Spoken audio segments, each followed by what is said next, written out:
O último sábado foi considerado o dia D da campanha de vacinação contra a gripe.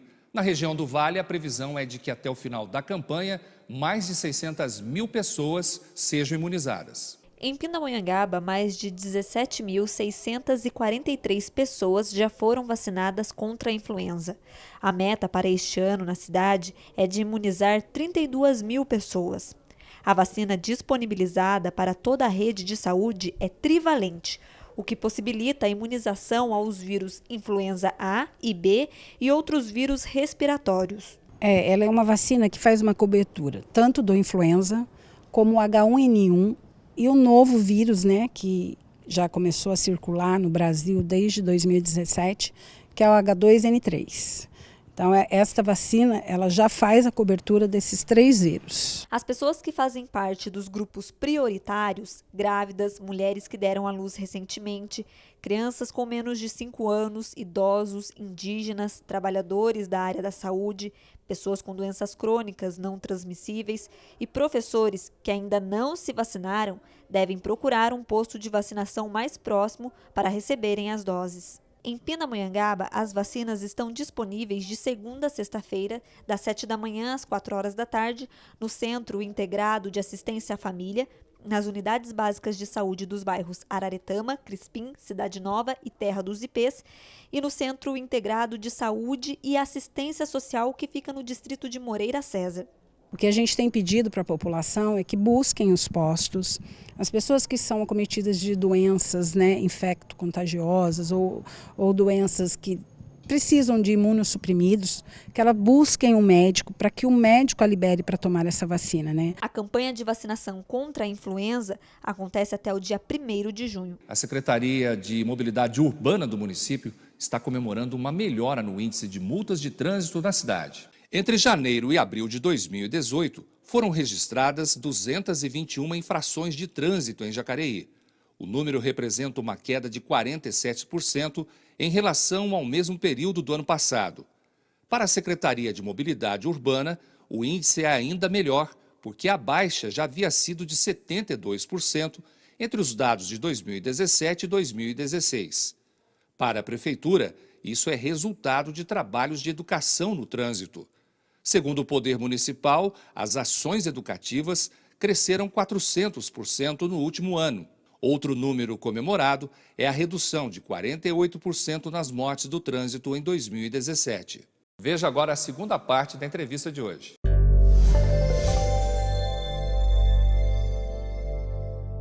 O que traz o inspetor Molinaro de novo aqui é falar sobre o Maio Amarelo.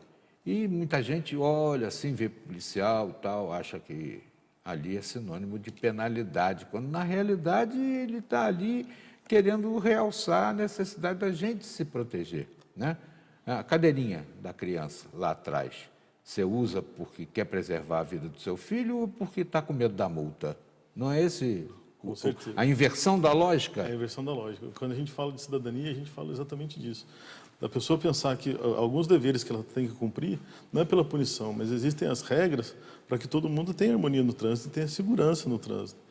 E aí, quando a gente fala sobre o policial e alguns direitos, a gente está lá para preservar o direito do cidadão. Quando a gente faz uma multa de velocidade ou uma notificação de velocidade ou de embriaguez, que hoje é o mais importante, é a pessoa lembrar que a gente está tirando aquele usuário da rodovia para que ele não coloque em risco os outros.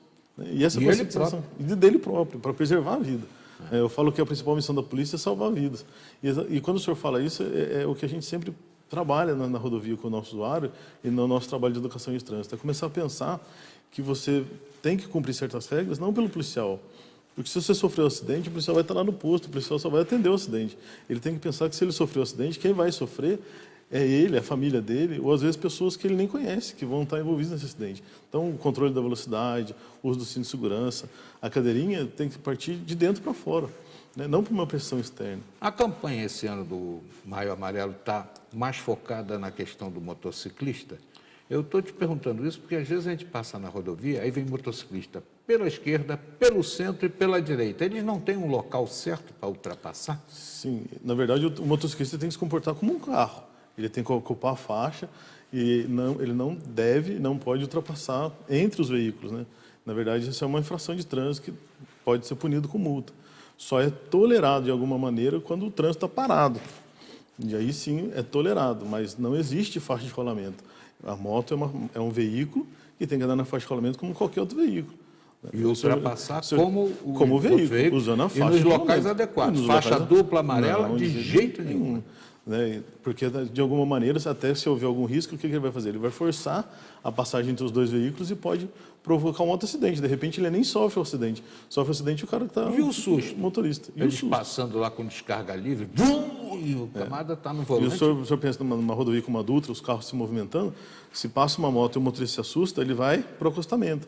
E se tiver alguém no acostamento? Ele vai bater em alguém no acostamento e essa moto vai embora e ninguém vai saber que aconteceu o acidente. Então, a conscientização do motociclista é isso. É ele pensar que ele pode provocar um acidente que ele nem até se envolva, mas pensar no terceiro, a cidadania, que todo mundo vive em sociedade e harmonia. Quer dizer, não se preocupar só com eu tenho que passar com segurança para não colocar em risco os outros que estão junto comigo.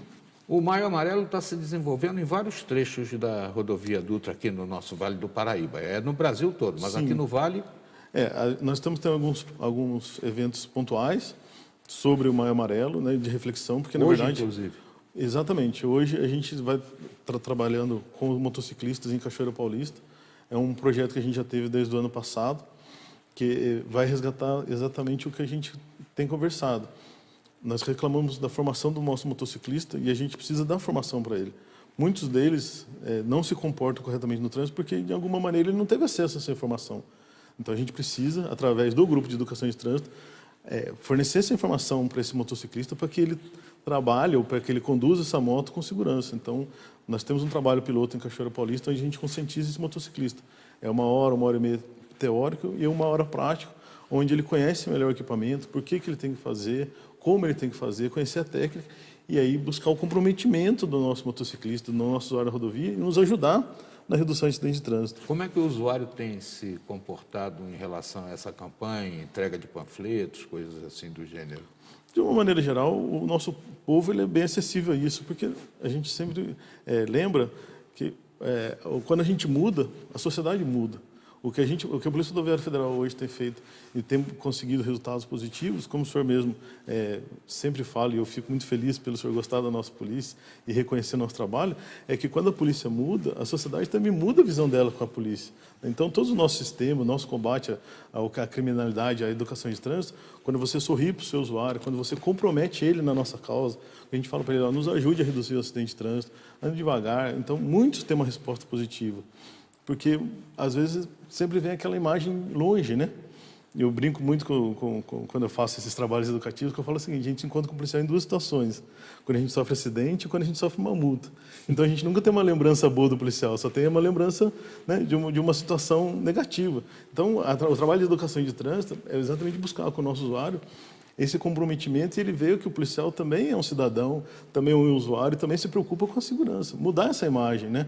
E aí a gente constrói uma nova polícia e, se Deus quiser, a gente vai construir uma nova sociedade. A campanha do Maio vai até que dia? É o mês inteiro de maio, né? Até é o mês inteiro. Mas o grupo de educação de trânsito não para. A gente continua todo ano com trabalho de conscientização, convite, né, que a gente recebe das empresas, das escolas, das instituições para palestras. A busca dessa formação do nosso usuário, levar a informação para o nosso usuário e comprometer o nosso usuário na nossa causa. A gente fala, por exemplo, né, no caso de um funcionário de uma empresa, ele produz, né, várias peças por dia. Né? A nossa produção é medida através da redução de acidente. Então, quanto menos vítimas nós tivermos na nossa rodovia, vai ser a medida, né, a nossa excelência como funcionários públicos, né? Como funcionários, quer dizer, quanto menos a gente produzir, quanto menos vítimas forem produzidas, melhor nossa eficiência como instituição. Olha, e tem um detalhe muito interessante, né, que é a questão da vingança e do ódio ao volante. As pessoas têm que maneirar, dirigir sem ódio, né, porque para se vingar de uma fechada, de uma situação até que foi involuntária de um outro motorista, tem gente que sai em desatino, em perseguição, joga o outro para o acostamento, e isso pode causar um acidente gravíssimo, aliás, não são poucos. Com certeza. Isso daí entra muito na parte de psicologia do trânsito, né? da parte da consciência, né? Quando a gente fala, mais uma vez, da cidadania, mas a gente fala do nosso cidadão ter a consciência que quando ele está no veículo, quando ele está conduzindo um veículo, ele está operando um equipamento. Né? muitos que estão na rodovia trabalham em empresas, trabalham em firmas, né, que tem operar uma máquina.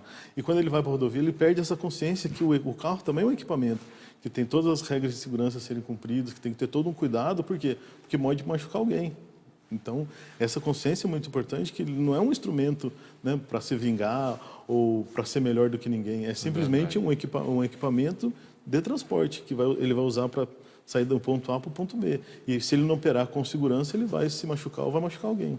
Olha, eu sempre fico feliz de poder estar aqui contribuindo para que as pessoas vejam no policial um amigo, uma pessoa que está querendo evitar que alguma coisa grave nos aconteça. E a Polícia Rodoviária Federal tem tido esse papel, não só com relação à prevenção no trânsito, mas também evitando, né, o tráfico de drogas, o tráfico de armamento e as situações que agridem o motorista na pista, como essa ação que se desenvolve ali na altura de Jacareí, na saída do pedágio, onde muita gente joga pedra na estrada para prejudicar o motorista e assaltar.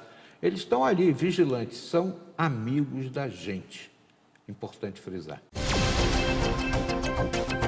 Na edição de hoje você viu pré-natal odontológico, o que é e a importância deste exame para a gestante. Em Jacareí, de acordo com a Secretaria de Mobilidade Urbana, multas de trânsito tiveram queda de quase 50%. Na reportagem especial, a gente acompanhou o trabalho voluntário de algumas pessoas, a importância desse tipo de dedicação pessoal. Estes foram os destaques mais importantes dessa edição. Você pode rever todas as nossas reportagens acessando nossas redes sociais, através do Facebook e o nosso canal no YouTube. Nós voltamos amanhã com mais notícias. Até lá!